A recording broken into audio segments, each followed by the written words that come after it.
Baiklah, saya sendiri, Lilis Nurlaili dengan NIM 1901011017 akan menjelaskan materi bagian pertama, yaitu pengertian holistik atau integrasi ilmu. Integrasi ilmu adalah usaha menggabungkan atau menyatupadukan ontologi, epistemologi, dan aksiologi ilmu-ilmu umum dan agama pada kedua bidang tersebut. Karena dengan integrasi ilmu akan jelas arahnya, yakni mempunyai ruh yang jelas untuk selalu mengabdi pada nilai-nilai kemanusiaan dan kebajikan, bukan sebaliknya menjadi alat dehumanisasi, eksploitasi, dan destruksi alam.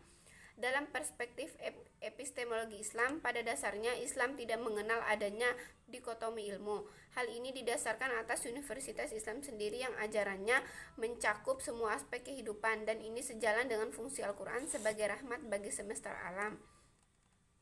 Muhammad Hussein Sadar, seorang tokoh muslim, menyatakan dengan tegas bahwa Islam sebagai agama tidak mempertentangkan antara ilmu dan agama religion. Dalam Islam, sistem pendidikan dibangun berlandaskan pada paradigma keilmuan yang utuh, yakni filosofi ilmulah. Dialah Allah yang telah menciptakan alam ini dengan sempurna dan dialah Maha mengetahui segalanya. Dari perspektif sejarah Islam, para ulama Islam terdahulu telah membuktikan sosoknya sebagai ilmuwan integratif yang mampu memberikan sumbangan luar biasa terhadap kemajuan ilmu pengetahuan, peradaban, dan kemanusiaan dengan terus menggali dan meningkatkan khazanah intelektualnya tanpa melihat apakah itu karya asing atau tidak.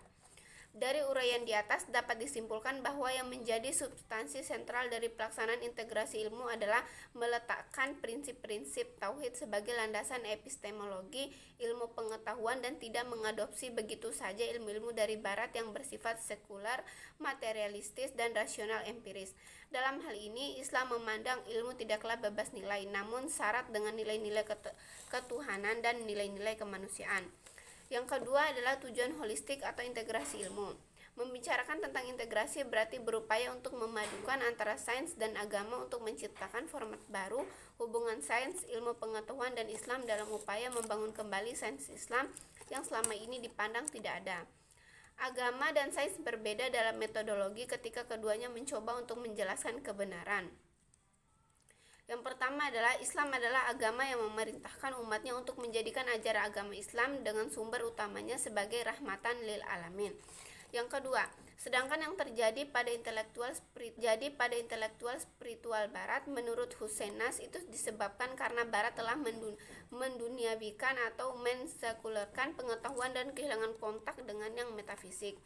Yang tiga, Istilah Islamisasi untuk pertama kali sangat populer ketika konferensi dunia yang pertama kali tentang pendidikan agama Islam yang dilangsungkan di Mekah pada April tahun 1977. Yang keempat adalah Islamisasi dalam pengertian ini meniscayakan pada pendekstruksian terhadap kekuatan-kekuatan tradisi yang tidak mempunyai kerangka argumentasi yang jelas. Yang kelima, bagi Al-Faruqi, pengintegrasian pengetahuan tersebut dilakukan dengan cara memasukkan pengetahuan baru dengan warisan Islam dengan melakukan eliminasi, perubahan, reinterpretasi, dan penyesuaian terhadap komponen-komponennya sebagai pandangan dunia Islam, serta menetapkan nilai-nilainya. Dengan demikian, usaha integrasi ini bagi umat Islam tidak perlu berbuat dari kerangka pengetahuan modern dan mampu memanfaatkan khazanah Islam klasik dengan tidak harus mempertahankannya secara mutlak, karena terdapat beberapa kecenderungan yang kurang relevan dengan perkembangan modern. Bagi Osman Bakar, integrasi sebagai usaha untuk menyediakan sebuah model alternatif bagi sains modern. Usaha ini dilangsungkan guna merumuskan kajian yang mencakup alam semesta bersama aplikasi teknologinya yang didasarkan pada prinsip-prinsip Islam.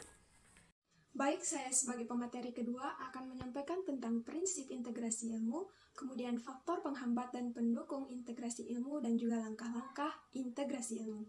Prinsip integrasi ilmu berasal dari sumbernya, yaitu zat Allah Subhanahu wa Ta'ala yang sangat mulia di dalam Islam, tanpa diskriminasi dan pembatasan dari ilmu tersebut.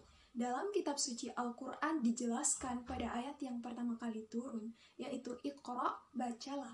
Ayat ini memberikan makna bahwa ilmu dapat diraih dengan dasar membaca tulisan atau melihat hal-hal yang tampak maupun tidak tampak sebagai pelajaran. Sebagaimana yang dikatakan oleh salah satu pembaharu Islam, Muhammad Iqbal, meyakini bahwa alam semesta yang kita pelajari adalah cara terdekat umat manusia untuk memahami kreativitas Tuhan dengan kekuasaannya, agar manusia menemukan petunjuk dan yakin Tuhan itu ada.